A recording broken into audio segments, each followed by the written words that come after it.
Ja els anuncio que el nostre vot serà d'abstenció també.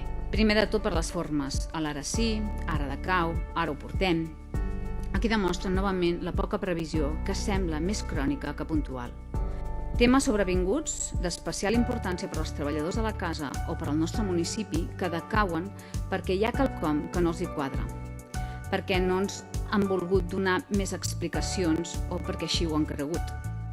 I el segon argument seria de contingut, quan en la reunió ens diuen que estem modificant la plantilla perquè hi ha places no controlades i això s'ha de regularitzar, que el passat 20 d'abril eren 35 i ara resulta que en són 36, i etc. I amb tot això hi podem sumar tota una sèrie de despropòsits més. On és la relació dels llocs de treball?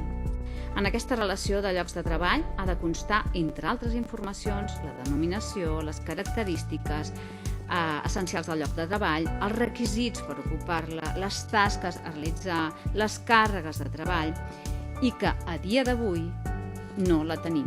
Junts per Catalunya ens preguntem ara: com expliquem a la ciutadania de Sant Quirze que el seu ajuntament fa aquest moviment de treballadors per donar més bon servei aquí, quan no han estat capaços ni de tancar un acord amb els treballadors per negociar una relació de llocs de treball de plantilla municipal, però que, en canvi, veuen molt necessària crear diferents places de plantilla de l'Ajuntament fent-los ser llocs estructurals?